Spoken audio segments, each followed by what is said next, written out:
No Solo Cine con Bruto Pomeroy.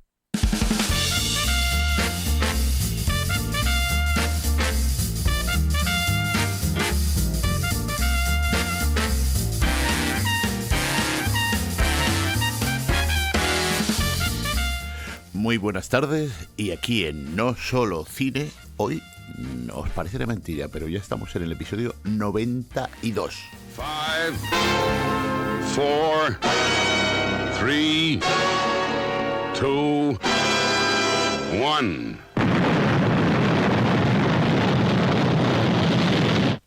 Thunderbirds are go.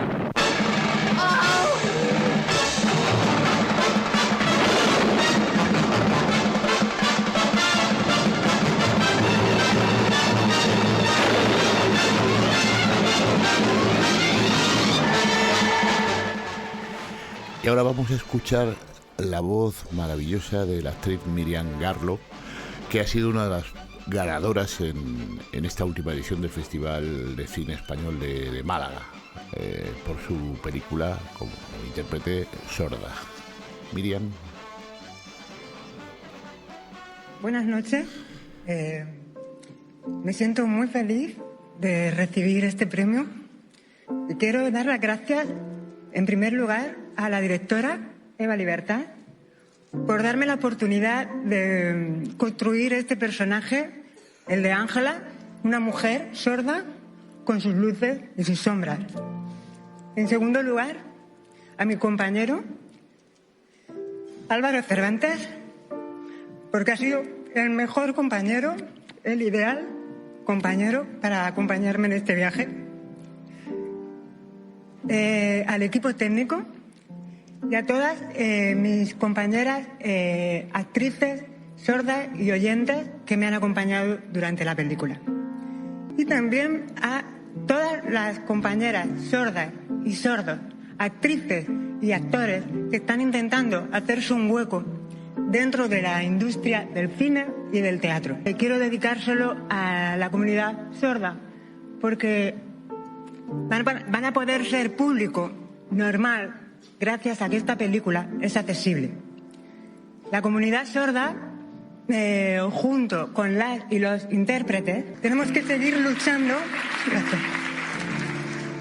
Tenemos que seguir luchando todos los días para poder derribar las barreras de comunicación y conseguir la libertad y la autonomía que necesitamos.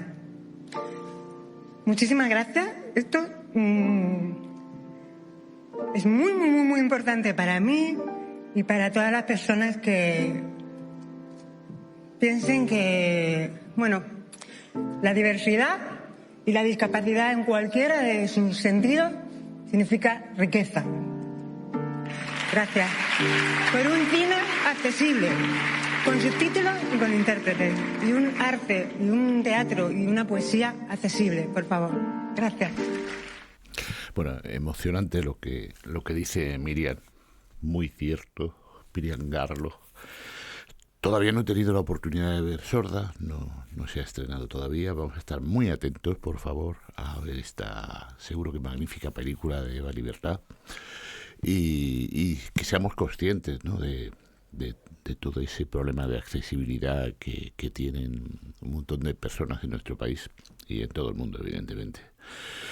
Bueno, tengo con nosotros a una directora, que es algo más que una directora, Mercedes Moncada. Muy buenas tardes. Hola, Bruto. ¿Qué tal? Qué placer hablar de nuevo contigo. Mira, ya ¿sí? echaba de menos volver a tu programa. ¿Verdad que sí? No. Esto hay que evitarlo, porque además tú eres una generadora de noticias, de actividad, en muchos sentidos, y la verdad es que es imperdonable que no estés en No Solo Cine pues cada poco. Oye, permíteme que me remita, porque creo que de alguna manera quiero saber tu opinión y tantas cosas que pasan en este puñetero mundo, en este magnífico mundo. Tengo el diario El País en mis manos ahora mismo, del pasado miércoles, día 26 de marzo, donde recibíamos una noticia que seguro que a ti, a mí y a muchísima gente nos tenía en vilo, ¿no? Y es el titular, con foto además, el palestino ganador de un Oscar en libertad. Venían a matarme, dice él entrecomilladamente. Hamdan Bayat, activista palestino y codirector del film No Other Land, último ganador del Oscar al mejor documental, salió ayer de su arresto en un centro militar israelí y volvió a Susia, Cisjordania, un día después de ser apaleado por colonos y detenido para ser interrogado. Venían a matarme, dijo, con la ropa todavía manchada de sangre. Esto es en portada, luego hay una página 8 por ahí que... ¿Algún comentario al respecto, mi querida Mercedes Moncada?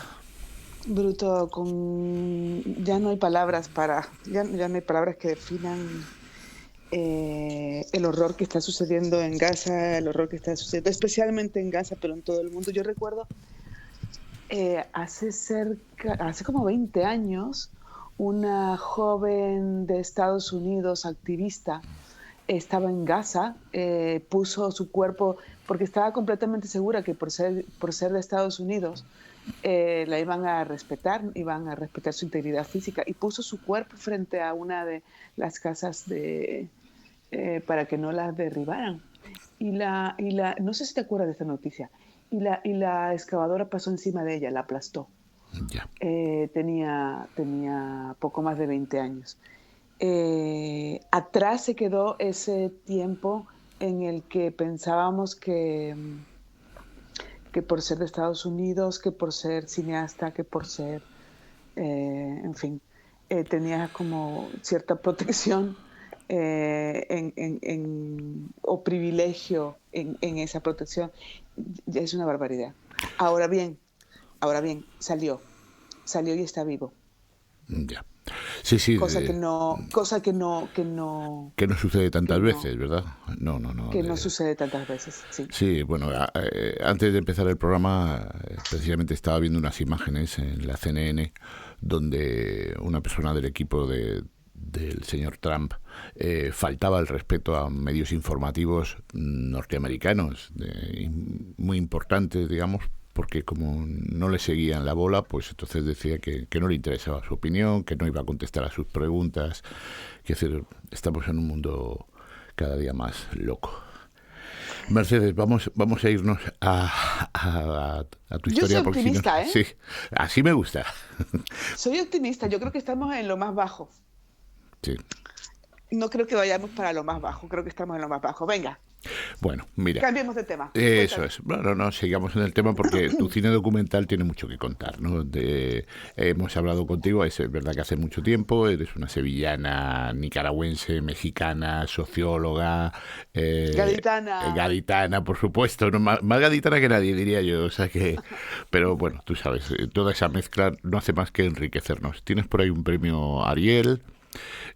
Alguien por ahí te califica como mujer Asperger, luego hablaremos de ello, eres madre, que es muy importante, por supuesto, y hace unos días cuando te propuse la entrevista tú me decías, te dije, ¿qué novedades tienes por ahí para contarme? Me dijiste, tengo un libro en equipo con otra gente, estoy batallando por las ayudas del ICA, me dijiste también he hecho un videoclip, y dice, y ahora produciendo directamente nada, me decía. No. Estoy. Sí.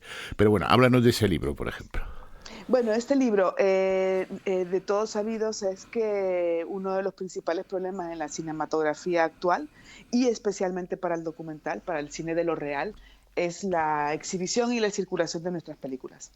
O sea, esta imagen del cuello de botella que antes teníamos como ese sitio de la exhibición donde todas las películas se agolpan, muchas se producen y pocas salen, ya queda pequeño para describir la situación actual, sobre todo cuando las principales emisiones de películas son las plataformas y ya se están haciendo sus películas. O sea, es bien complicado el momento. Entonces, este libro pretende dar, más que respuesta, pretende analizar cuáles son otras posibles formas de circulación, más allá de la industria. Esto no quiere decir un libro que vaya contra la industria.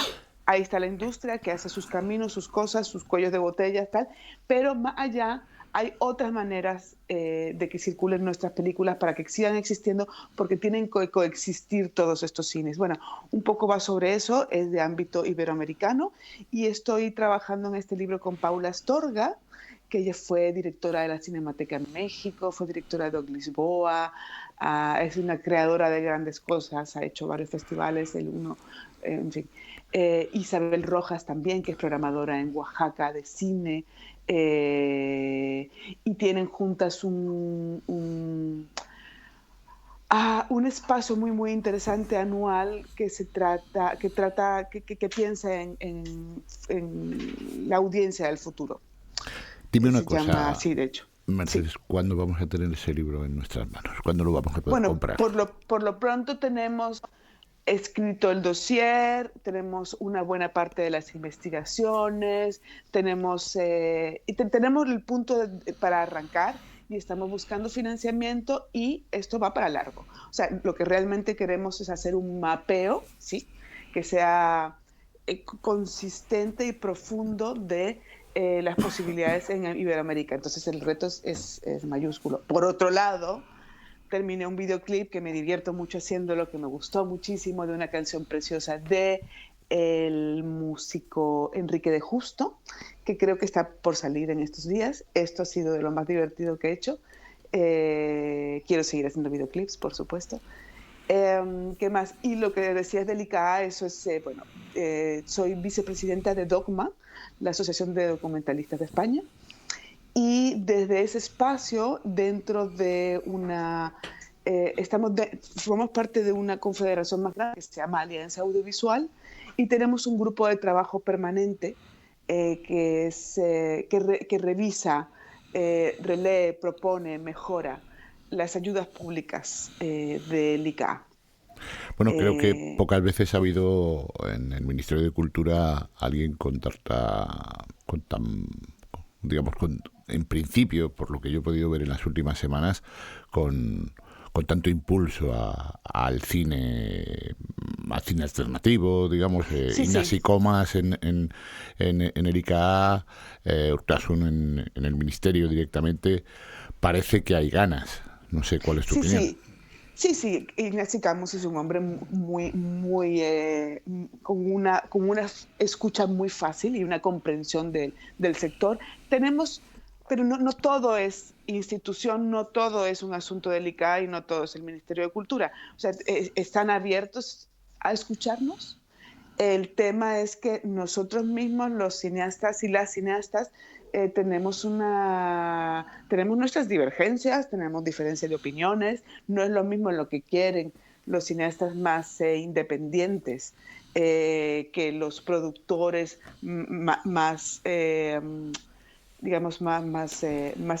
que pisan más la industria, los productores más grandes. La presión que hacen las televisoras, plataformas es brutal. Digamos que somos heterogéneas. Y el ICA escucha al sector entero. Entonces, una buena parte del conflicto no tiene que ver con qué disposición tiene el ICA, tiene que ver con qué capacidad tenemos desde la sociedad civil de escucharnos y ponernos de acuerdo y llevar propuestas aunadas. Y eso es un trabajo tremendo, tremendo, porque es que vivimos realidades muy distintas. Y no solamente tiene que ver con el tamaño de la producción, tiene que ver también con dónde estés localizado.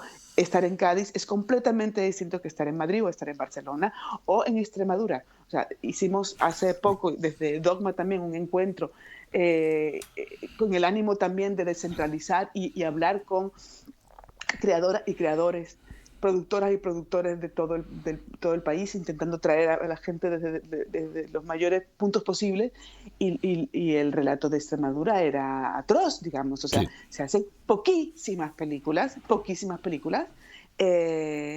frente al apabullante número que se hacen en otras capitales, por ejemplo. Entonces, hay modelos de que aprender, mirarnos unos a otros, modelos de los que aprender, y hay también hay una tendencia a la centralización que tenemos que romper. Bueno, todo eso está ahí. Entonces, por el momento, la producción me lleva, cuando estoy haciendo una película, es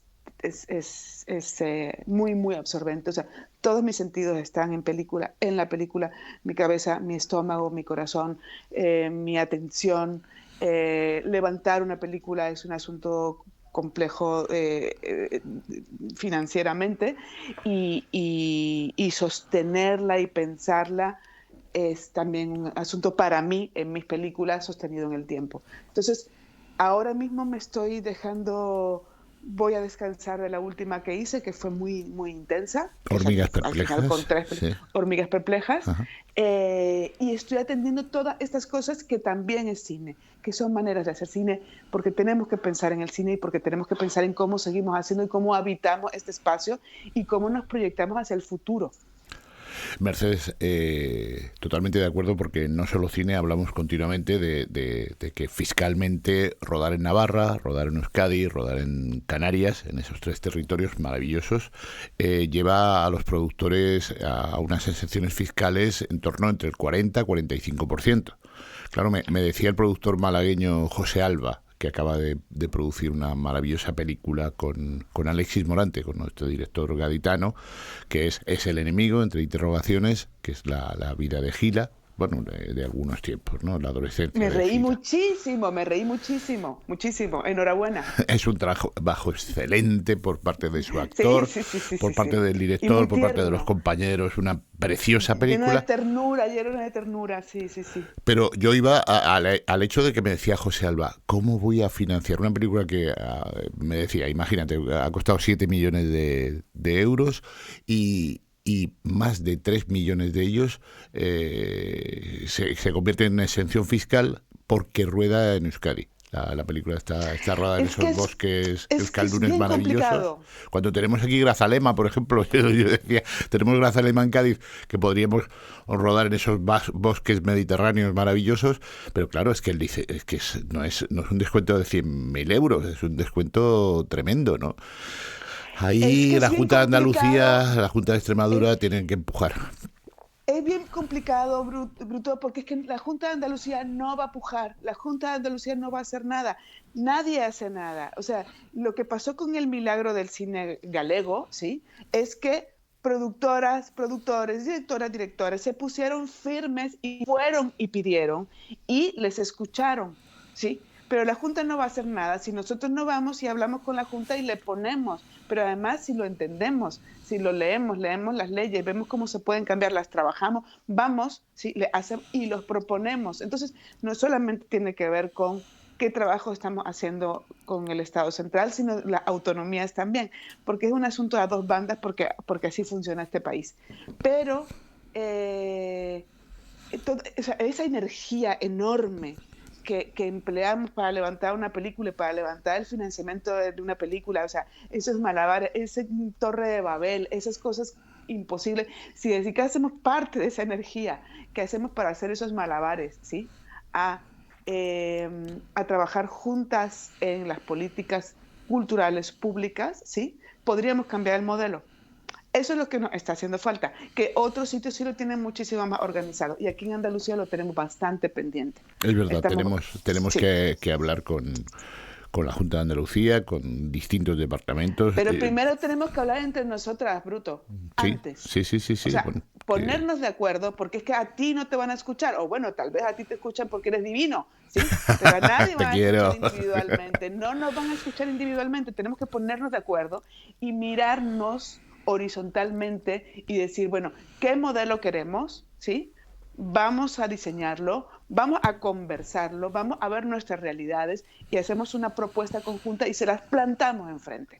Sí, mira, por ejemplo, no sé si hablas de manera habitual de estos temas con Jesús Ponce, con el director de cine sevillano, que es un hombre siempre muy reivindicativo porque hace un cine, a mí me parece que espectacular desde lo pequeñito, y Jesús no se muerde nunca la lengua, es un hombre como tú, como yo, como tanta gente del mundo del cine andaluz que pugna por esos derechos que se nos roban. Yo mismo que soy, creo que tú también, que soy académico de la Academia de Cine Español, muchas veces cuando estoy allí en Madrid, en la sede maravillosa central, dice dices, oye, es que a los que estamos fuera, pues eso, en el mejor de los casos nos invitáis una vez al año a ir a los Goya, donde tocan, ¿no? Pero Ya. No, yo no soy académica. pero te lo Otro día mereces mejor hablaremos que de eso, nadie, hablaremos de eso. Hacemos pero un yo monográfico. Sí. tengo un reparo con academias en términos generales, pero bueno, Bueno, ya otro día hablaremos hablaremos de de eso. Mira, ello, eso más que yo considerarme una persona reivindicativa, que seguramente desde afuera se me ve y lo soy, estamos en modo sobrevivencia. O sea, Sí. ese es el asunto, ¿sabes? Sí, sí. Entonces no estamos de bolivarianas maneras intentando, no, estamos en modo sobrevivencia y además recuperando lo que es mínimamente justo. O sea, estamos tan en negativos, ¿sí? Ujú. Que queremos llegar a un punto neutro de sobrevivencia y de respirar. O sea, ni siquiera vamos a aspirar por realmente cambiar el modelo. El tema es, lo que tenemos que romper es la desidia. O sea, la desidia. Cierto, O sea, cierto. Creo que ni tú ni pero yo es que somos además, desidiosos, ¿sabes? es que no estamos hablando de vamos, o sea, no estamos hablando de poner un golpe en la mesa e intentar exigir el modelo francés, que es como la envidia. Bien. Se lo dije yo al ministro el otro día. Mundo, Se lo dije ¿no? a Urtasun, que estuvo hace unos días en Cádiz y tuve el placer de reunirme con él. Le dije, mira, hay una ley. Él me pareció que no... La de Jack Lang, digamos, le dije, mira, hace tiempo hubo un ministro de la época de Mitterrand, hace muchos años, que se llamaba, no sé si el hombre vive tan siquiera, no lo he mirado por ahí en Wikipedia, Jack Lang, que hizo una ley del cine y una ley del mundo de la cultura proteccionista, como hay que hacer, y que con traducirla y pasarla a limpio nos vendría muy bien, ¿no? Vamos, lo tienen clarísimo. Sí, en una reunión con la anterior directora del ICA, Beatriz, ¿sí? Nos dijo, o sea, tantas veces se lo han dicho, que nos dijo, por cada vez que mencionen la palabra Francia en una reunión con cineastas, chupitos. Pero es que el tema no es un asunto de modelo, yo creo que lo tenemos clarísimo, es un asunto de... Bueno, vamos a ver, honestamente, hay gente que se está aprovechando aquí de esto, ¿eh? Ya. Vamos, o sea, hay gente que se lleva todo. Si peleamos por incrementar el financiamiento al cine, bueno, pues hay empresas que se lo llevan todo. O sea, no es un asunto solamente de qué modelos, es un asunto de pensemos como comunidad. Deja tú como comunidad, que eso suena demasiado hippie. Como gremio, coño, ¿sabes? Sí. Sí, porque pero no es algo que eso es que andaluzas y andaluces compañeros, por favor. O sea, esto está a años luz de lo que hacen los gremios en otras partes, incluso de nuestro país, de Galicia, como dije antes, pero también de Euskadi, pero también de Barcelona. O sea, eso. Totalmente de acuerdo, Mercedes. Se nos acaba el tiempo, que tengo otros compañeros que tienen que entrar ahora a hablar y a contarnos sus cosas, pero te prometo desde aquí que, bueno, por un lado, yo cuando te oía preparar el libro, me duele que dices va a tardar en salir el libro, pero el libro me gustaría que se presentara en Cádiz y de la mano de la Escuela de Cine de la Universidad de Cádiz, que creo que sería muy justo. O sea, desde aquí te emplazo a que cuando ese libro esté en papel lo presentemos en Muchas gracias. la Claro que sí. Escuela de Cine. Y bueno, pues si te parece, dentro de unos días, no vamos a dejar pasar ni meses, dentro de unos días, ahora me voy unos días a Tenerife, tengo la suerte de irme a ICO de los Vinos, a presentar la película Agadir, que hizo Silvia Moreno, con la gente de la Fura, con la gente de Cádiz ahí en La Caleta, ese trabajo que se hizo hace unos meses. Sí. Y además a ser jurado de unos premios, pero en unos días te vuelvo a llamar si te apetece, porque tenemos tantas cosas de las que hablar. Eres una mujer tan rica en opiniones y en tu cabeza, en tu cerebro, que bueno, que es un placer hablar contigo. Muchas gracias, Bruto. Es un placer enorme. Moncada, ese apellido tan bonito. Un abrazo muy grande, querido. Un abrazo hasta ahora. Adiós. Y ahora vamos a ver con quién podemos hablar, Dani, cómo tenemos esos planteamientos, pero es como decías, me escapo unos días, enseguida estoy por aquí, pero me escapo unos días a esa isla tan maravillosa que es Tenerife. Creo que tenemos a Javier de Juan con nosotros. Javier. Hola, Hola, buenos días. qué placer tenerte en No Solo Cine, aquí hablando contigo y sobre todo, bueno, en este caso hay muchísimo que hablar contigo, pero inaugurar el 3 de abril, o sea, nada, a principios de la semana que viene, en el Museo Nacional de Artes Decorativas, una nueva exposición tuya, con el título de Javier de Juan en el corazón de la ciudad, me ha motivado para darte un telefonazo y decir, Javier, ¿nos cuentas un poco de qué va a haber? Voy a intentar hablar también con tu comisaria, con Julieta de Haro. Y Hola, buenos días. Julieta, muy buenos días, ¿qué tal estás? Muy bien, Pues muchas gracias. yo agradecerte, Julieta, que estés con nosotros y permíteme, porque Javier es alguien que sale habitualmente en las conversaciones en No Solo Cine, pero con Julieta de Haro, ¿no?, que eres una gestora de arte contemporánea, que en la actualidad es la directora artística del Centro Cultural Centro del Ayuntamiento de Madrid, y que naciste en Montpellier. Eso no sé, otro día nos cuentas por qué naciste en Montpellier y no en Madrid o en Cádiz, pero bueno, cosas de tus padres, ¿no? Y bueno, que has comisariado una exposición de alguien que me interesa mucho también, que es Daniel Canoar, y que sobre todo has mantenido durante un tiempo, no sé si todavía lo mantienes, aquello de El Tercero de Velázquez, que es una aventura tan íntima y tan poderosa que siempre me ha subyugado desde que me enteré. Nunca he podido estar por allí, pero que me subyugó mucho, ¿no? Cuéntanos lo de, así, haciendo un apéndice chiquitito, ¿qué es El Tercero de Velázquez para los que nos están escuchando? El Tercero de Velázquez fue una aventura que surgió con un piso que cogí en alquiler de un edificio que pertenece a un coleccionista y que tuve la oportunidad de vivir en él durante 6 años y al mismo tiempo poner este proyecto en marcha que evocaba mi infancia, aunque nací en Montpellier pero me crié en París. Evocaba mi infancia de aquellos pisos que había en la zona de Saint-Germain que generaban como soirées muy íntimas en torno a un artista. Entonces yo fui a alguna con mi padre, que era artista, y bueno, y cuando cogí este piso, pues habían fallecido tanto mi padre como mi madre hace muy poquito tiempo y me vino a la memoria toda esa infancia, ¿no? Y entonces pues le planteé a Javier de Juan si él quería sumarse o iniciar conmigo esta aventura de empezar a poner proyectos, de hacer un proyecto para ese piso, el Tercero de Velázquez, en la calle Velázquez, en una tercera planta, en un edificio original del Marqués de Salamanca, con frescos en el techo, con una arquitectura maravillosa.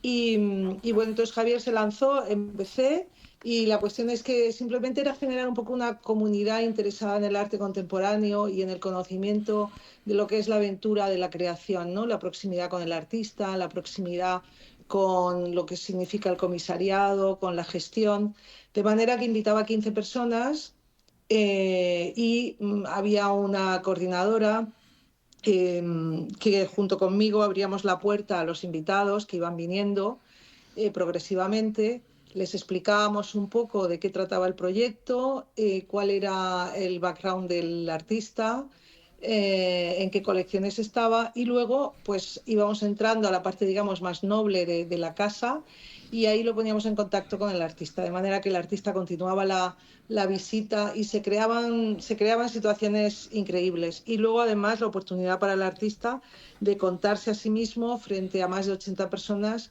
que a lo largo de 2 meses y de 6 encuentros pues pasaba una cantidad bastante interesante de personas, ¿no? Qué interesante, Julieta. De ahí a centro, digamos, de ahí a Cibeles, de Velázquez a Cibeles, ¿no? No está muy lejos un sitio de otro, pero que No. ser la directora artística de un espacio tan representativo en los últimos años, ¿no? Digamos, como que el antiguo edificio de correos, todos los que íbamos allí a llevar nuestros paquetes, nuestras cartas, a discutir hace años, cuando yo dirigía Madrid Comic, digamos, a discutir que te hicieran un paquete que había venido de Japón y parecía que llevaba droga dentro, ¿no? Cuando lo que llevaba eran tebeos y cosas por el estilo, ¿no? Que de pronto, centro, con esa responsabilidad por tu parte de llenar, con todo el matiz de la palabra llenar, todas esas salas, todo ese espacio que brinda el Centro Cultural Centro, ¿no? Sí, realmente además dije exactamente eso, que para mí cuando me lo ofrecieron dije que era una ilusión muy grande, pero una responsabilidad al mismo nivel, ¿no? Y efectivamente, pero yo creo que como todo en la vida, si tienes como cierto criterio, ¿no? O antepones primero el criterio y luego la acción, pues suelen salir cosas bastante coherentes, ¿no?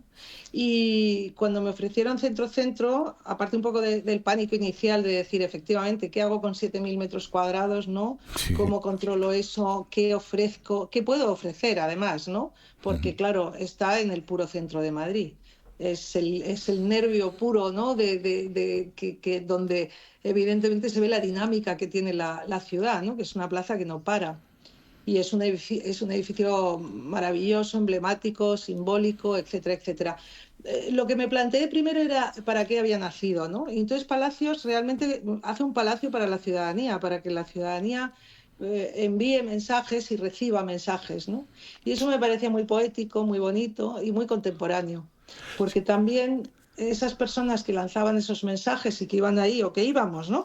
A recoger esos mensajes o esos paquetes, pues al final eran personas contemporáneas a su tiempo, con lo cual es un edificio que siempre ha estado dedicado al hombre contemporáneo de su tiempo, que es lo que somos ahora mismo, ¿no? Claro, Y luego, sí, perdón. No, perdona, no, yo me pongo a pensar en ello, yo que ahora vivo en Cádiz, pero que soy del barrio, soy de la Plaza Santana, me pongo a pensar en ello y siempre lo que estás haciendo en Centro, desde que arrancó, me recuerda de alguna manera a los inicios, a la emoción que generaba el Beaubourg, el Pompidou en París, cuando éramos Javier y yo chavalines de 20 años, que nos escapábamos y decías, pero que este tipo de arte abierto, por cierto, que se van a pasar ahora 5 años cerrados, el Pompidou, lo hacían público hace unos días, y dentro de unos días que me voy a ir a ver la exposición de Wes Anderson a la Cinemateca de París, digo, bueno, y me pierdo el Pompidou, joder. Pero bueno, ¿qué le vamos a hacer? Pero no sé, seguro que es una impresión mía, estamos hablando de los años 80 y estamos hablando ahora mismo del 2025, ¿no? Pero esa sensación de arte abierto, de arte muy céntrico, de un lugar donde tienes esa responsabilidad, eso. Tú lo acabas de decir ahora, 7.000 metros. O sea, que es un poco para gestionar, ¿no? No sé. Huele muy bien lo que estás haciendo, y no quiero parecer pelota, porque de hecho ni nos conocemos personalmente, o sea que es un poco aprovecharlo. Pero aquí Javier estará pensando, yo he venido a hablar de mi libro, en este caso de mi exposición. O sea que si quieres nos centramos y otro día, si os apetece, hablamos de nuestro libro, porque Julieta es, a partir de lo que ha contado del tercero de Velázquez, que han pasado ya unos años, sí, me ha comisariado todas las exposiciones grandes desde aquella primera. Sí. Y porque conoce muy bien la obra, conoce muy bien la evolución, conoce lo antiguo y conoce lo nuevo. Uh-huh. Y luego pues tiene mucho criterio y le da un sesgo que a mí me beneficia mucho, porque me limpia mucho, ¿sabes? Yo soy más barroco y yo quiero poner todo lo que he hecho en todos los sitios. Sí. Y un poco su labor es el seleccionar y ver cómo se enseña. Ella tiene, yo ya meto una pullita ahí. ¿Tiene tiempos de miopía? ¿Tienes Hombre, naturalmente. Ha faltado más, ¿no? Te voy a decir una cosa. Dímelo. Hemos encontrado hasta, los tribuletes. Sí. Hemos encontrado algún papel de Madrid Comics que lo hemos metido en la exposición, ¿no? Unos papelitos. Sí, como olvidarlo, como de claro. publicidad. Sí. De publicidad. Acuérdate que jugábamos mucho, éramos tú y yo dolorosamente somos del mismo año de nacimiento, de la misma generación, y salíamos a la vida con muchas ganas de hacer cosas, ¿no? Entonces, por cierto, he visto por ahí en Wikipedia que el Sic Transit lo fechan como del año 87, y está equivocado, es del año 84. Es el 84, La gente, hay que reivindicar a la gente de Arrebato, por su momento Pedro Porcel y Juanjo Almendral, que hicieron con aquel aquel homenaje velado a Iván Zulueta, digamos, llamándole a su editorial Arrebato, de pronto sacarte ese Sic Transit o La muerte de Olivares, y que desde Valencia, además, desde la periferia, entre comillas, ¿no? Y luego nos metimos tú y yo a hacer el tiempo de miopía. Bueno, lo hiciste tú, que yo solo le puse el lomo de tela, la tapadura y hacer una edición. Bueno, así, tú fuiste gamberra. en aquella época un catalizador. Fíjate que toda la revista Madrid en realidad casi nace en los sótanos alrededor de Madrid Comics. Bueno, pero gracias a Felipe Hernández Cava, eso siempre hay que reivindicar a Felipe. Con más gente, pero quiero decir que vamos, que tu papel en aquella época es realmente de un protagonismo. Bueno, pero es que teníamos, espléndido. Madrid Comics estaba en la Gran Vía, en el 55 de la Gran Vía, pues era como el lugar de reunión, con aquella cafetería, eso, totalmente, ahora diríamos vintage, digamos, en donde nos reuníamos en torno a Madrid Comics, y que sí, es verdad que jugábamos, nos lo pasábamos muy bien, ¿no? Entonces, Felipe era el lugar donde decía, pues ya quedamos, como Felipe vivía casi al lado del Bernabéu, en la periferia, pues digamos, pues quedamos en Madrid Comic y nos vemos, ¿no? Entonces, te dejo los originales aquí y luego los recoge Felipe y ese tipo de cosas, ¿no? Sí, hace mucho tiempo. Oye, ¿qué vamos a poder ver? Que nos quedamos sin tiempo. ¿Qué vamos a poder ver? Otro día, si queréis, hablamos más tiempo, pero es que Miguel Ángel Vivas, el director de cine, tiene que entrar con nosotros a hablar. Básicamente, Mario, esta exposición abarca todo lo que no hemos podido enseñar en estos años en exposiciones en galerías de arte o en sitios institucionales. Quiere decir que son carteles, la columna vertebral de la exposición son carteles, pero son otra sala de cómics, portadas de discos, portadas de revistas, portadas de libros, objetos, camisetas, tipografías, logotipos, digamos todo lo que serían artes aplicadas para entendernos. Sí, la juguetería. Sí, un poco. Sí. Todo eso que si no hacemos esta exposición se habría perdido. Y Julieta le ha dado una orientación también de que haya obra última y tecnológica. También hay animación en 3D, claro. Hay esculturas con nuevas tecnologías, con máquinas de corte, con fresadoras, con impresoras 3D. Bueno, el tema ha sido un poco abarcar, porque claro, esto iban a ser como 40 años, empezando casi en el 84-85, pero ha aparecido un cartel, el primer cartel que hice, que es del 75, que yo tenía 16 años, un concierto en el CEU, ¿sabes?, de Suso Sáez. Qué bien. Y entonces hemos metido el cartel, me niego a decir que son 50 años, lo hemos dejado en más de 40.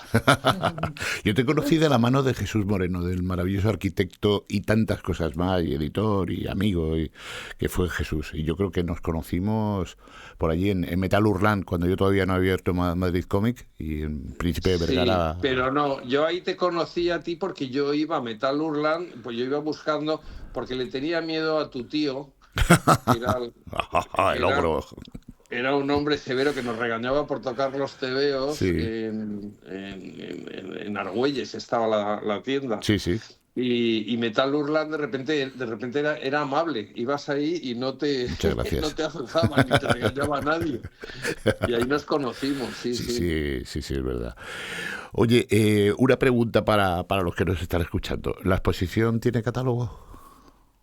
Necesitamos un catálogo en papel. Sí, la exposición tendrá un catálogo, pero estamos esperando que se inaugure para poder hacer fotos en sala y dar un poco la dimensión de la exposición. Muy bien, también. Muy bien. O sea que a lo mejor tarda un mes o un poquito más en salir el catálogo, ¿no? Efectivamente. Bueno, avisamos. Yo quería añadir una cosa a lo que ha dicho Javier, y es que realmente era una exposición bastante complicada de enfocar, porque como él bien dice, es material que difícilmente entra en museos, que se suele quedar, o por lo menos en España, ¿no? Como tú sabrás incluso muy bien, el valor que tienen a veces los cómics y demás, para que entren en los museos a veces es bastante difícil en España. Ya con este ministro menos, yo creo.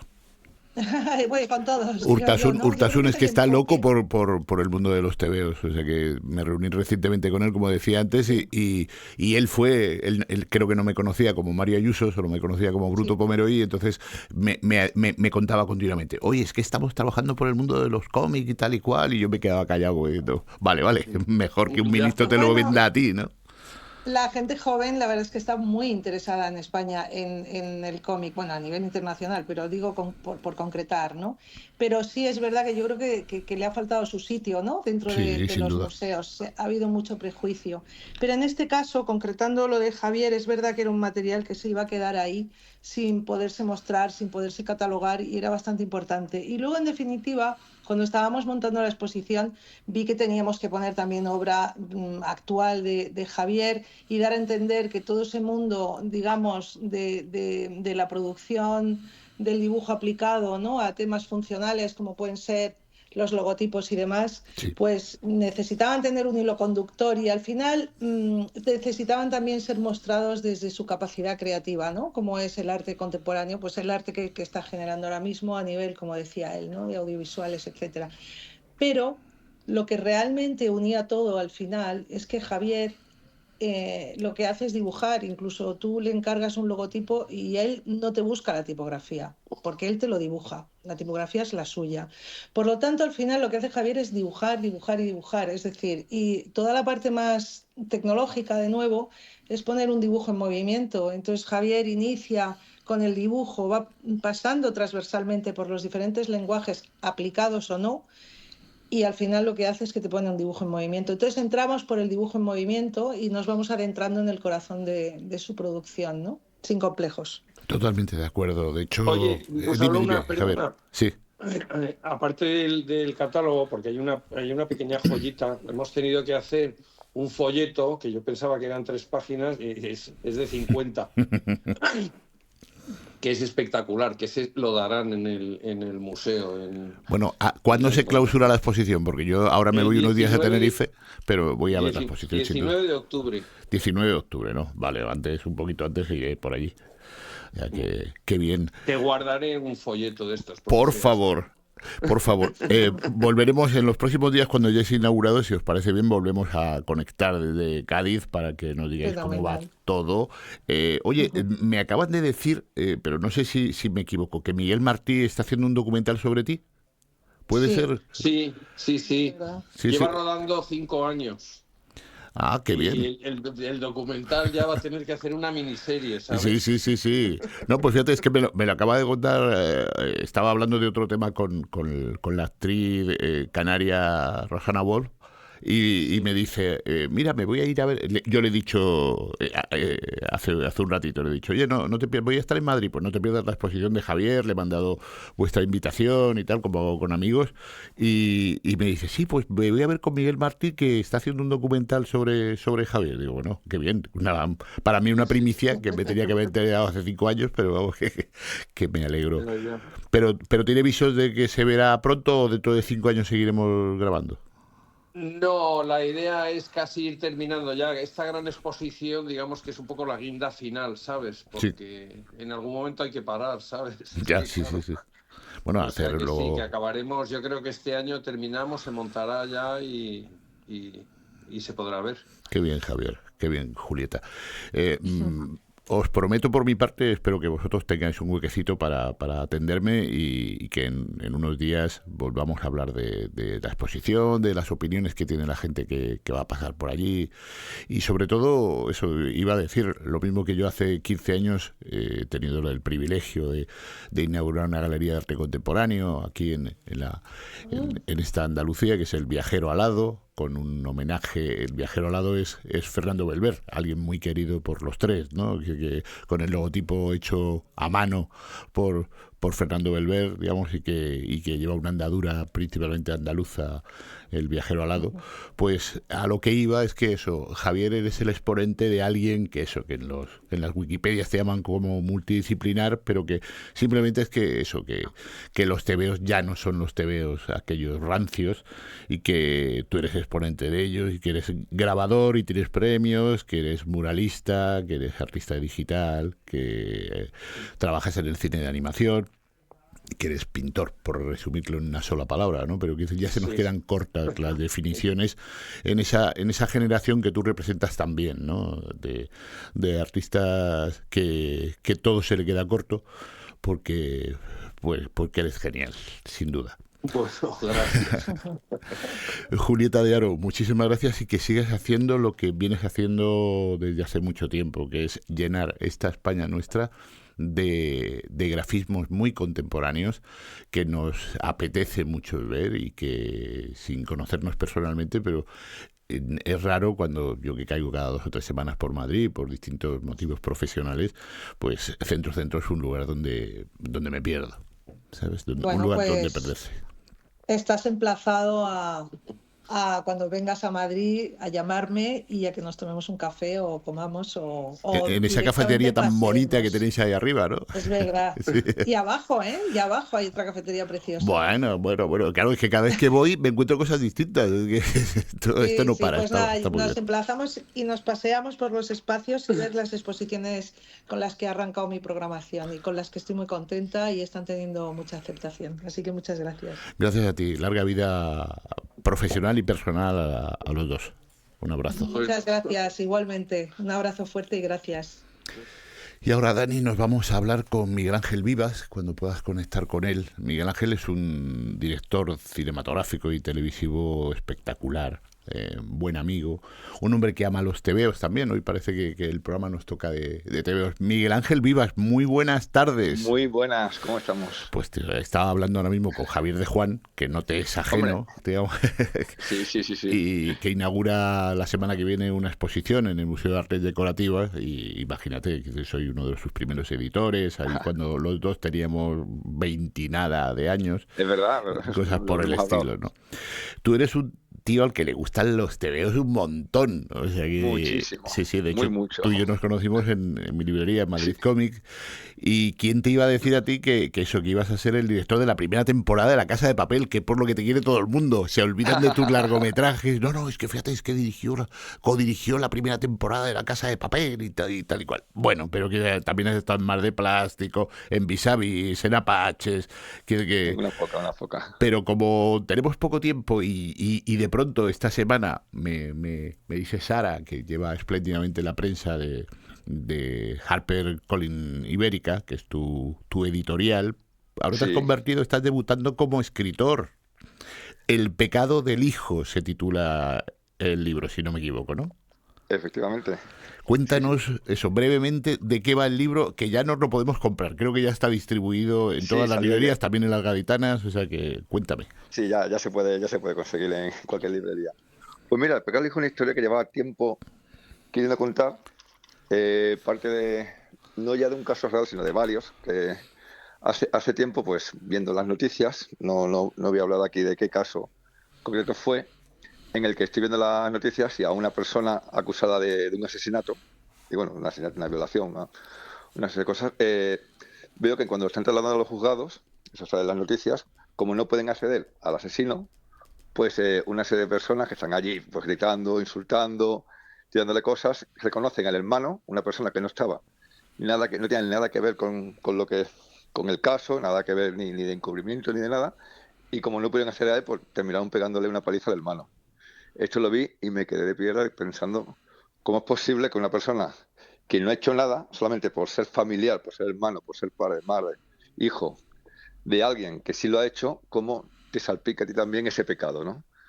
Entonces me planteé la idea de contar una historia de lo que viene a ser, a ver cómo lo explicaría. Pues quise contar un paralelo en una ciudad de provincias, lo que es cómo lleva el duelo la familia de la persona asesinada, pero en paralelo con la familia del asesino, que tampoco son culpables, igual que las familias de la persona asesinada, que en ese duelo, en ese tiempo que nunca acaba, intentar aceptar, entender que tu hijo, tu hija, os la han matado.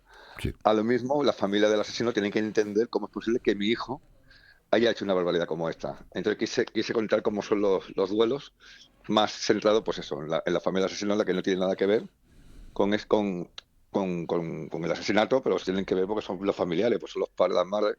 Y era contar un duelo desde ese sitio un poco la idea. Miguel Ángel, la pregunta es evidente, te la va a hacer todo el mundo y ¿por qué no yo? ¿El pecado del hijo tendrá versión cinematográfica? Pues me encantaría. La verdad, cuando me empecé a escribirla, me planteé escribirla como guión la primera vez y antes de empezar a escribir me di cuenta que esta historia tenía que contarla de otra forma. Por eso me animé a escribirla como como novela. Sí es verdad que tiene cosas muy cinematográficas en el estilo, hay una cosa aparte del estilo de la persona, del punto de vista que te planteas en la película, que también te lo planteas en el guión, me planteé muchísimo el tiempo, porque claro, es una película que pasa, es una película, iba a decir, es una historia que pasa muy poco tiempo, cómo administro el tiempo que se congela, cómo hablo del espacio, también una cosa que me planteé muchísimo, que son cosas que te planteas mucho también en las películas, pues el tiempo, el espacio y el punto de vista. Aparte ya del estilo, el tono, cómo iba a ser la descripción del universo, de la pena, pero sobre todo lo más difícil o lo más interesante que me planteé antes de empezar a escribir son las mismas cosas que me planteo en una película, que es el tiempo de la película, cómo lo usas, y el espacio, cómo esa familia que se encierra en una casa, cómo tiene que vivir allí. Entonces eso lo convierte en algo muy cinematográfico también. Sin duda, tengo ganas de que te la plantees, pero ahora mismo tienes una película en esa fase maravillosa y que supongo que te tiene inquieto de edición, de reflexión hasta cierto punto, pero ya está rodada. Hablo de La Tregua, que es el título, al menos el título provisional de tu nuevo largometraje. Sí, de hecho ahora cuando termine de hablar contigo, pues me iré a seguir montando. Sí, es una película que llevamos muchos años con ella. Es un proyecto que me fascina. Es la historia si quieres la cuento así rápidamente, la Sí, historia sí, de por los favor. de republicanos que se fueron justo antes de la guerra civil a formarse en la aviación y en la marina en la Unión Soviética. Y luego cuando quisieron volver a sus casas, pues fueron tachados de traidores a la patria y acabaron en la gulag stalinistas, las gulag rusas. Años después termina la guerra civil, Alemania declara guerra a la Unión Soviética. Franco manda a los divisionarios, los camisas azules, a luchar junto a Hitler contra Rusia, con los alemanes, y 3 años después de que acabe la guerra civil en España, nos encontramos, en una historia real, que hay republicanos y nacionales en los mismos campos de trabajo, en los mismos campos rusos, en las mismas cárceles, viviendo juntos. Entonces, claro, sigue el odio de la guerra civil, el odio filial que existió en ese momento entre hermanos, padres e hijos, pero en este caso, como todos allí están pues viviendo en muy malas condiciones, terminan haciendo una especie de tregua ideológica. Y bueno, la historia lo que intenta contar es un poco una historia reparadora de que cuando hacemos las treguas ideológicas empiezas no a ver al adversario, sino que empiezas a ver a seres humanos, como tú y como cualquiera, una vez que quitamos las ideologías de por medio. Qué bien suena lo que estás contando, no tenía ni idea, tío. ¿Quién ha sido tu productor?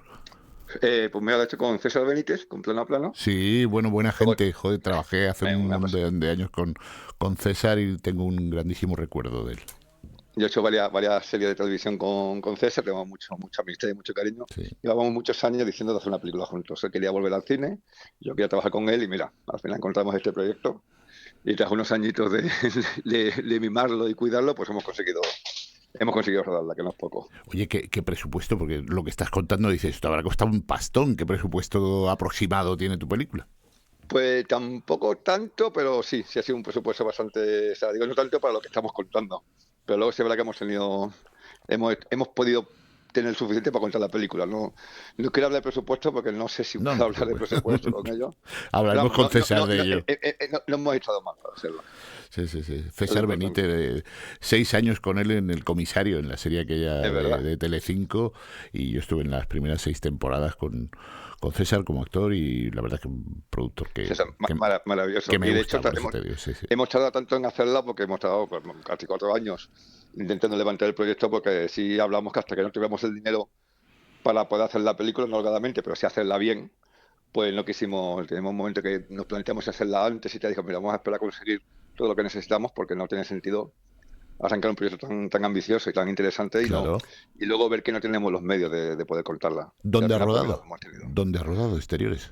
Pues la película sí se roda algunos exteriores, unas cosas que hemos hecho están de Kazajistán, pero lo hemos rodado prácticamente entera en Bilbao.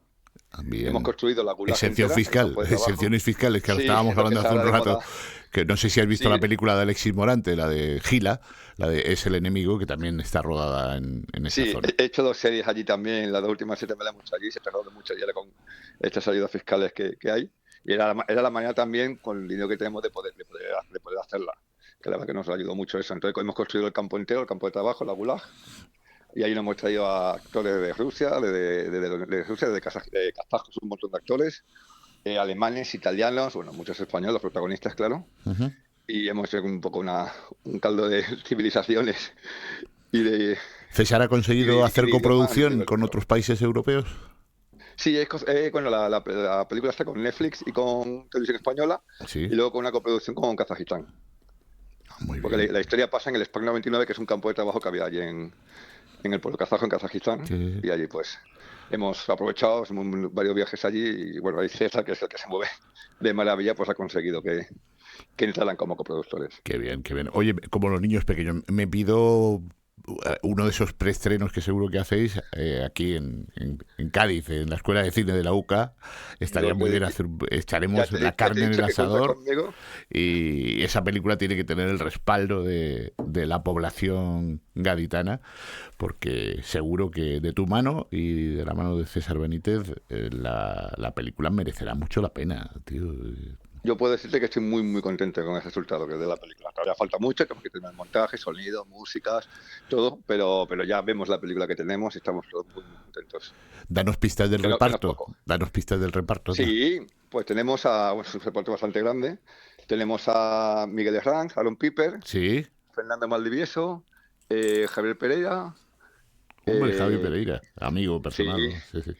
Sí, muy amigo, y tenemos también muchas ganas, muchos años diciendo de trabajar juntos, y mira, en esto ha sido posible. Qué bien, qué bien. Oye, qué emocionante la tregua, ¿no? Digo, vamos a los que nos están escuchando, vamos a recordar la tregua de Miguel Ángel Vivas, el pecado del hijo, que eso sí, estamos fraguando tú y yo la idea de que te vengas en breve Y encantadísimo de a estar presentar contigo, el y lo libro, sabe, a ver qué son dice muchos años ya. tu editorial, por eso, y hablar contigo en la Escuela de Cine, lo anunciaremos aquí en No Solo Cine en breve, y luego cuando los productores tengan a bien poder hacer, espero que se haga un estreno cinematográfico y luego vaya a Netflix, aunque haya muy poca distancia Sí, entre uno y otro, ¿no? Vamos. Sí, la idea es primero moverla en cine, que es donde para mí es lo que más ilusión de las películas. Claro. Es donde se tienen que ver las películas para mí. Bueno, cada uno la ve donde quiera, pero donde a mí me gusta verlas, pues donde quiero enseñarla. Y luego ya, por supuesto, en Netflix es maravilloso poder tenerla ahí por el alcance que llega a toda la gente que llega. Sí, hablando de Netflix, adolescencia, ¿le has podido echar un vistazo a la miniserie de Stephen Graham? Sí. Hombre, el tema me interesaba mucho. De hecho, Claro. El pecado del hijo tiene mucho que ver con adolescencia. Sí. El último capítulo veía cosas muy, muy, muy afines, porque contaba el punto de vista de la familia del asesino también. Claro. Bueno, en todos los capítulos. El cuarto episodio. Sí. Al día a día, en el cuarto episodio. Encima en pleno secuencia, que es algo que a mí me encanta y me fascina. Wow. Pues lo vi el día que se estrenó, ya me la vi entera. Y la disfruté muchísimo, porque es un trabajo muy bueno. Y el niño pues te fascina lo que trabajo que hace ese niño. La verdad es que te pones a verla. Es una recomendación que quiero hacer a los que nos están escuchando. Por favor, Sí, adolescencia, Netflix, Stephen Graham como coprotagonista y como director y como guionista, como co-guionista también. Y productor también. Sí, por eso te digo. Pero Stephen Graham me lo esperaba, porque es una persona de las virtudes, un montón de series, un montón de películas que me encanta todo lo que hace. Pero, claro, el niño me sorprendió porque, no sabía de él, porque es lo primero que hace. Miguel Ángel, que lo ha hecho increíble, pues sí. Nos tenemos que despedir. Te volveremos a tener con nosotros en breve, y muchísimas gracias. Aquí me tengo que despedir de No Solo Cine, con Dani Borne en el control técnico y Bruto Pomeroy, que es el que os habla en este episodio número 92. Un fuerte abrazo a todas y a todos y nos vemos en breve.